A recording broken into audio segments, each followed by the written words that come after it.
বেঁচে আছি এটাই তো আশ্চর্যের ব্যাপার। সকালে দাঁত মাজার জন্য টুথপেস্ট নিলাম, এর মধ্যে নাকি ক্যান্সারের উপাদান। নাস্তায় একটু পরোটা খেলাম, সেটাও আবার ভেজাল তেলে ভাজা। সুন্দর দেখে একটা কলা খেলাম, তাও আবার কার্বাইড দিয়ে পাকানো। চাঙা হওয়ার জন্য এক মগ কফি নিলাম, সেটাই নাকি কফির গুঁড়ো কম, তেঁতুল বীজের গুঁড়ো বেশি। কাঁচা বাজারে গেলাম টাটকা শাকসবজি কেনার জন্য, কিনবো কি, সবই তো হাইব্রিড সার দিয়ে ফলানো। মশলা আর হলুদ গুঁড়ো নিলাম, ওতে আবার লেদ আর ক্রোমাইট কেমিক্যাল মেশানো। সয়াবিন তেল দিয়ে রান্না করব, সেই তেলের অর্ধেকই নাকি পাম অয়েল মেশানো। মাছ মুরগি খাবো, কিন্তু সেগুলোকে ভেজাল পোলট্রি ফিড খাইয়ে বড় করা হচ্ছে। গরমের দিনে একটু তরমুজ খেতে মন চাইলো, সেটা নাকি পটাশিয়াম পারম্যাঙ্গানেট দিয়ে লাল করা। বাচ্চাকে আমলিচু খাওয়াবেন, ওগুলো তো আবার ফরমালিন দেয়া। একটু মিষ্টি খেতে মন চাইলো, জিলাপি নিলাম, সেটা নাকি পোড়া মোবিল দিয়ে মচমচে করা। তীব্র গরমে অতিষ্ঠ হয়ে একটু গলা ভেজাতে শরবত খাবো, তাতে মেশানো হয়েছে ক্ষতিকর রং আর কেমিক্যাল। খেজুর কিনলাম, চড়া দাম নিয়ে ধরিয়ে দিল ৩ নম্বর খেজুর, অর্থাৎ জুজুবি ফল। বন্ধুরা মিলে মজা করে মুড়ি মাখানো খাবো, সেই মুড়ি ইউরিয়া দিয়ে ফলানো। সরিষার তেল দিয়ে মাখিয়ে খাবো ভেবেছিলাম, সেই তেলেও ভেজাল। সুন্দর দেখে বড় বড় পেঁয়াজও কিনলাম, খেয়ে মনে হলো বড়া খাচ্ছে। আলুর চপে আলুর নাম গন্ধ নেই, বেগুনিতে বেগুন খুঁজে পাচ্ছি না। সবজি চপ মুখে দিয়ে মনে হলো খড়কুটো চিবাচ্ছে।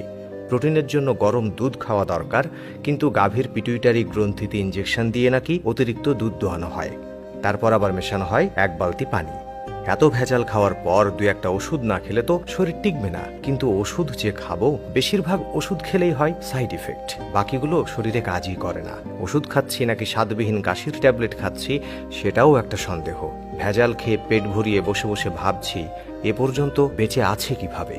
চিনি আর লবণ দেখতে কিন্তু ঝরঝরে সুন্দর, অথচ সুন্দর দেখাতে গিয়ে এ দুটি খাদ্য আর খাদ্য নেই, হয়ে গেছে ক্ষতিকর রাসায়নিক পদার্থ। 3 বেলা নিয়ম করে খাচ্ছি কেবল বিষ। হাতের জীবাণু দূর করার জন্য হ্যান্ড স্যানিটাইজার মাখবো, সেটাও নাকি নকল। পানি দিয়ে হাত ধোবো, সেই পানির সাথে আসে দানা দানা ময়লা। সবজি কিনতে গিয়ে ভালো দেখে বেছে বেছে নিলাম, বাসায় এসে দেখি সব পচা। চিন্তায় পড়ে গেলাম, এ কেমন জাদু? ব্যবসায়ীরা কি মানুষ নাকি এলিয়েন? এখন মানুষের ইমানেও দেখি ভেজাল, আগা গোড়া মানুষের মধ্যে ভেজাল। দুর্নীতির মধ্যে দুর্নীতি, তার মধ্যে আবার দুর্নীতি। ভেজাল আর দুর্নীতি মিলে মিশে জগা খিচুড়ি হয়ে গেছে, তার মধ্যে পড়ে গেছে আমরা। নিজের মনেই প্রশ্ন করলাম, আমরা কি আদৌ বেঁচে আছি নাকি ভূত হয়ে ঘুরে বেড়াচ্ছি? বেশি ভাবতে হলো না, কারণ উত্তরটা পেলাম সাথে সাথেই। যে পরিমাণ ফরমালিন খাই, তাতে শুধু ফলমূল নয়, সাথে আমরা মানুষেরাও সংরক্ষিত হয়ে গেছি, নইলে তো কবেই পৌঁছে যেতাম। দর্শক, এত সব ভেজালের ভিড়ে অন্তত আপনি সামান্য হলেও খাঁটি মানের মন্তব্য তো করতেই পারেন ভিডিও সম্পর্কে। যা হোক, আবারও দেখা হবে নতুন কোনো সংবাদ বা ফিচার নিয়ে। সে পর্যন্ত সঙ্গেই থাকুন।